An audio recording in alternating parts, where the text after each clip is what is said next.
Defense Force, or SOCADEF, joins me live here in the studio. How are you, Ebenezer? I'm okay. You heard the report by Moki Edward Kenzeka talking about the instability in parts of Cameroon along the border with Nigeria.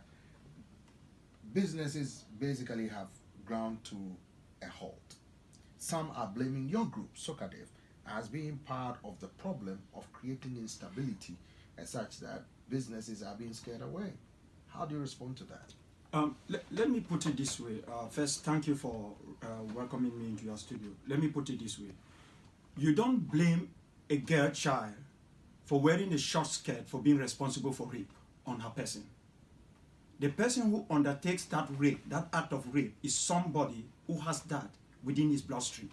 So who are you blaming then? I'm blaming the system that thingified and annexed us. They pushed us into this situation. You understand the situation is very clear. No one was interested when we said, there is a problem, let's resolve it. Until Bia told us that if we want peace, we must prepare for war. And we are ready for war. That is why we are where we are today. So you can't hold SOCADEF responsible. Bia and all his acolytes are responsible for whatever atrocity, what is going to be economic pitfall or whatsoever is happening in that part of the world. However, the people, women, children, elderly are being caught in the crossfire between the soldiers or security officials from the government and some armed groups, including yours. How do you resolve this stalemate?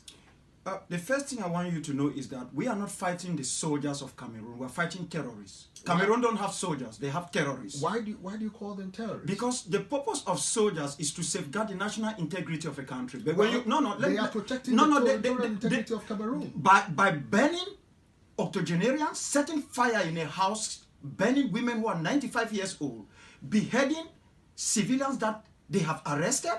Is that what soldiers? They can't deny that when the pictures, the images are out there. The facts are there. The UN can go and make its investigation. We're not making these things up. So we don't call them soldiers. We are fighting terrorists, just like the US is fighting terrorism, the UK and France. These guys are terrorists. They don't see us as human beings. They come into our homeland. They carry out what we call the Scotch F policy. They want to destroy everything, bend down everything. We have the right under international law to defend ourselves.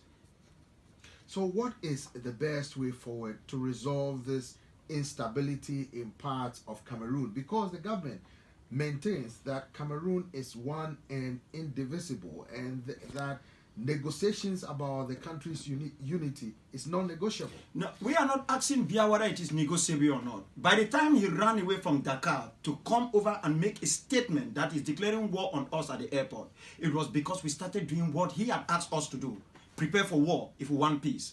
So the situation is simple. Every war-like situation ends up in a negotiated settlement. Okay? We are not going to give up our arms. We are looking for means to escalate this.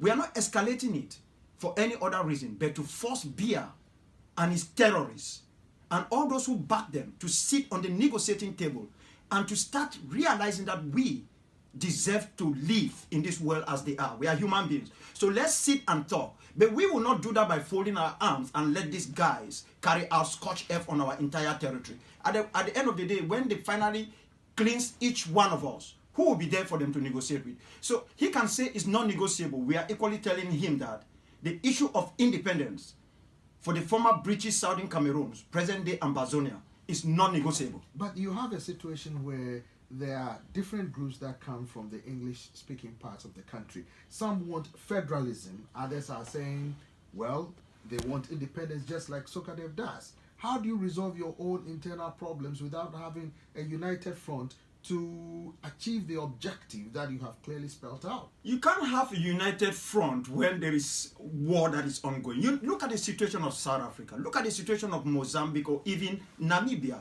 Look at the situation of even East Timor. East Timor did not have one group.